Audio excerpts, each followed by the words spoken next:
Seja bem-vindo à Escola Bíblica Cristã Aprender e Ensinar. Atualmente nós estamos no curso de liturgia e hoje, na aula 2, nós vamos conversar sobre o papel da liturgia na celebração religiosa. Antes, é importante relembrarmos o que é o culto e qual é o seu objetivo, já que a liturgia vai tratar dos elementos presentes nessa celebração religiosa. No primeiro vídeo, nós conversamos e vimos que o culto é a reunião entre Deus e o seu povo. E o objetivo do culto é adorarmos, glorificarmos, reverenciarmos e sermos instruídos por Deus em sua palavra. E que essa reunião, este culto, acontece no espaço que nós chamamos de igreja, que é justamente a assembleia, a reunião do povo de Deus. Agora nós podemos começar a conversar um pouco sobre o papel da liturgia. Já que nós estamos falando sobre a celebração religiosa, é importante que este culto tenha uma organização.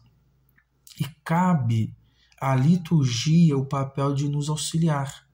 Como será essa celebração? Contribuindo no processo de conscientização, ou seja, do entendimento do povo no tocante à celebração religiosa. É fundamental que o povo de Deus tenha entendimento daquilo que está acontecendo no culto. Como vimos no curso de bibliologia, no processo de interpretação das Sagradas Escrituras, além de interpretarmos o texto bíblico, nosso objetivo é explicarmos. Assim, a liturgia é uma ferramenta que visa preparar as partes, os elementos que compõem o culto, para que haja entendimento. Preste atenção, liturgia remete a serviço. É um serviço prestado a Deus e ao povo de Deus ao prepararmos a celebração. Nesse sentido, a liturgia ela vai tratar das questões da ritualidade cerimonial. Mas quais são os elementos que compõem o culto público? E a liturgia deve estar baseada em quê? Primeiro, a liturgia deve estar baseada nas Sagradas Escrituras, na Bíblia Sagrada. E existem alguns modelos de liturgia na Bíblia. Eu vou compartilhar com vocês e eu peço que vocês façam a leitura e percebam os elementos que devem estar presentes no culto a Deus. A primeira referência bíblica, ou o primeiro exemplo, está em Neemias, no capítulo 8, do versículo 1 até o versículo 12. O segundo exemplo, Neemias, capítulo 9. O terceiro, Isaías, capítulo 6, do versículo 1 até o versículo 8. O quarto exemplo, Lucas, capítulo 24, versículo de número 13 até o versículo 49. E o quinto exemplo, Apocalipse, capítulo 8. Esses são alguns exemplos de liturgia. Façam a leitura e percebam esses elementos que estão presentes. Voltando aqui no exemplo de Isaías, capítulo 6, versículo 1 e versículo 8, este é um modelo de liturgia adotado por algumas igrejas protestantes históricas, ou seja, que chegaram no Brasil no século XIX. E quais são os elementos que estão presentes em Isaías, capítulo 6, do versículo 1 até o versículo 8?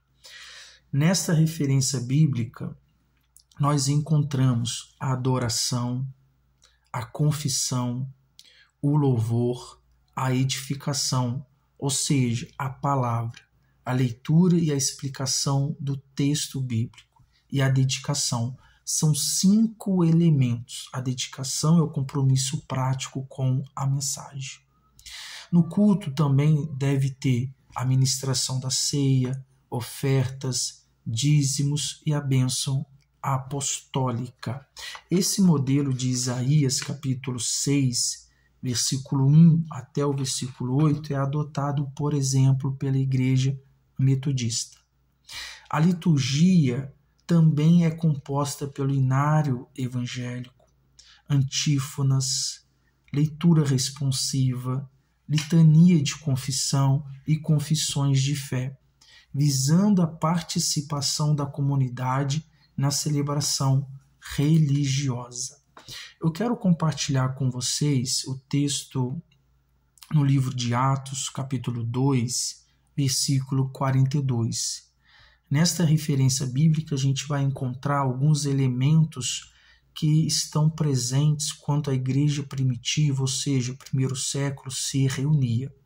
Atos, capítulo 2, versículo 42. E perseveravam na doutrina dos apóstolos e na comunhão, no partir do pão e nas orações. Observem comigo os elementos que estavam presentes quando a igreja do primeiro século, ou seja, a igreja primitiva, se reunia. Nós temos ali a doutrina dos apóstolos, a palavra, a comunhão. A nossa fé, ela é relacional.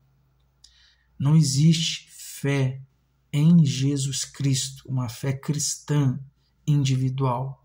A nossa fé, ela é em comunidade, ela se compartilha, ela se celebra em comunidade. Então nós temos ali a palavra e a comunhão, e o partir do pão, a ceia ou as refeições comunitárias, e as orações. Nós temos aqui 4 elementos que estão presentes na igreja primitiva. Dessa forma, podemos observar uma divisão e uma organização das partes presentes quando a igreja se reunia. O culto a Deus deve acontecer com decência, com ordem, para que sejamos edificados, conforme aprendemos em Romanos, capítulo 12, versículo 1, 1 Coríntios, capítulo 14, versículo 26. E em relação ao tempo do culto, geralmente as igrejas adotam no máximo 2 horas de celebração religiosa. Quando falamos sobre a liturgia, preste atenção, não estamos de maneira nenhuma limitando a ação do Espírito Santo. Ao contrário, o Espírito Santo está presente na preparação da liturgia, no ato celebrativo, no culto e na transformação que ocorrerá na vida das pessoas que ali estiverem. Por fim, o culto se encerra com a bênção apostólica, que deve ser feito pelos pastores e pastoras. A bênção apostólica, 2 Coríntios, capítulo 13, versículo 13. A graça do Senhor Jesus Cristo e o amor de Deus e a comunhão do Espírito Santo sejam com todos vós. Temos também a bênção sacerdotal em Números, capítulo 6, a partir do versículo 24. O Senhor te abençoe e te guarde. O Senhor faça resplandecer o rosto sobre ti e tenha misericórdia de ti. O Senhor sobre ti levante o rosto e te dê a paz.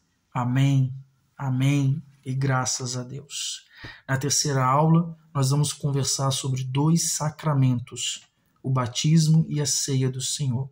Na quarta aula, o ciclo do Natal. E na quinta e última aula do curso de liturgia, nós vamos conversar sobre o ciclo da Páscoa. Um abraço, fique na paz e até lá.